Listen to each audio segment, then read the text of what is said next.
রানা ওরূপে বাদশা, নাম মনে রাখেন।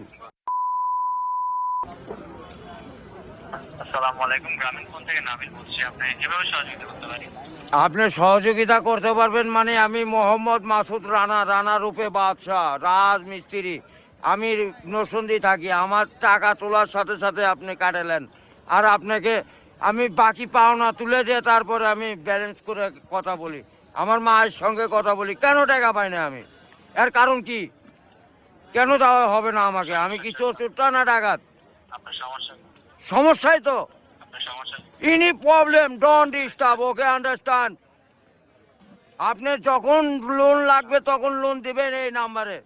আমার মার সঙ্গে কথা বলতে হয়, আমি লোন ক্লিয়ার করি। তো আমাকে লোন দেবেন না কেন বলেন? আপনিই বলেন। সমস্যার জন্য আন্তরিকভাবে দুঃখিত স্যার। আপনি কি ইমার্জেন্সি ব্যালেন্স দিতে পারছেন না? লাস্ট ইমার্জেন্সি মানে আমার মা আগে না আপনার অফিস আগে, মিয়া অফিস উড়াই দেবো কিন্তু মাথা গরম করলে। আমি দেশের নাগরিক না?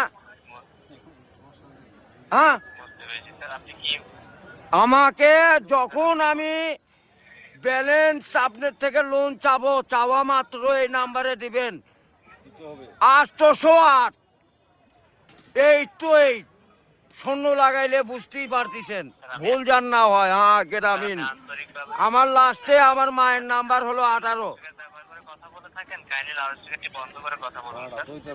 আরে ভাই মাথাটা নষ্ট হয়ে গেছে, আমি সেই থেকে ছেলেপেলেরা ফোন করিচ্ছে, আমি তো ইংলিশ বুঝি না। ইংলিশ কোন মানে? এই আমার সাথে ইংলিশ বলেন কেন? বাংলাতে কথা বলবেন, আপনি বাংলাদেশের নাগরিক না? স্যার, কাইন্ডলি আপনি কোন সমস্যার সম্মুখীন হচ্ছেন আমাকে জানাবেন। আরে ভাই জানাচ্ছি তো, আমার ইনি প্রবলেম। যখন লোন চাবো তখনই দিবেন, কত যান মনে থাকে? ইমার্জেন্সি ব্যালেন্স যখন চাচ্ছেন তখনই নিতে চাচ্ছেন স্যার। আরে এই যে এতক্ষণ যে কথা যে বলাচ্ছেন, এগুলি কি আপনি টাকা লিখছেন না? লিখছেন কি না সেটা বলেন। স্যার আমি বুঝতে পারছি কথা স্যার। আমরা রোদের মধ্যে পরিশ্রম করে টাকা কামাই করি, আর এই সোলপোল দয়া করে এই মোবাইলে টাকা পড়ছে আপনার সঙ্গে কথা বলার জন্য। ইংলিশ বলবেন না আমার সাথে। মোহাম্মদ মাসুদ রানা ওরূপে বাদশা, নাম মনে রাখেন। বুঝতে পেরেছি, ভোটার আইডেন্টি কার্ডে যায় বলেন আমি কে, মনে থাকবে তো ভাই? বুঝতে পেরেছি। আর লাস্টে দেখেন 18 নাম্বার, আমার মায়ের নাম্বার ওটা। আমার মায়ের সঙ্গে কথা বলতে হয়। এটা কি? আমি আছি নরসিংদী, কোথায়? রাজশাহী বিভাগ, বুঝতে পারলেন? বুঝতে পেরেছি। হ্যাঁ আমি রাজশাহীতে আমার বাড়ি ঘর।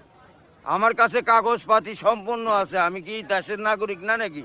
আমি কে বাকারা এখানে পড়ে আছি, আমার কাছে কাগজপাতি নাই, পরিচয়পত্র নাই। এই লিস্টে জানে এরকম না হয়, এটা প্রবলেম দেখা দেয়। বুঝছেন বড় ভাই? ইমার্জেন্সি, আপনি কি ইমার্জেন্সি ব্যালেন্স দেওয়া হয় বলছেন স্যার? ও ভাই আমি তো ইমার্জেন্সি ব্যালেন্স পাই, কাটাই তো দেই, কিন্তু আমাকে দিবেন কোন থেকে মনে যান থাকে ভাই, এইটুকুই বললাম। বুঝতে পেরেছি স্যার। আপনার ব্যালেন্স যখন স্যার 30 টাকার নিচে তখন স্যার আপনাকে ইমার্জেন্সি ব্যালেন্স দেওয়া হবে স্যার। হ্যাঁ মানে চাওয়া মাত্র দিবেন, তারপরে যদি বাকি না দেয় সড়ক তখন তো বলবেন। আমি তো এতদিন দিয়ে আসছি, আর এখন দিব না মানে?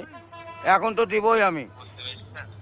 জি যখন স্যার আপনার মেইন অ্যাকাউন্টের ব্যালেন্স, অর্থাৎ আপনার মেইন অ্যাকাউন্টের ব্যালেন্স যদি স্যার 30 টাকার নিচে হয়ে যাবে, জি। তখন স্যার আপনি ইমার্জেন্সি ব্যালেন্সের জন্য আবেদন করলে আপনাকে ইমার্জেন্সি ব্যালেন্স দেওয়া এ হবে। ভাই টাকাই তো নাই, তার 30 টাকা কই পামু? 1 টাকাই তো ফোনে নাই।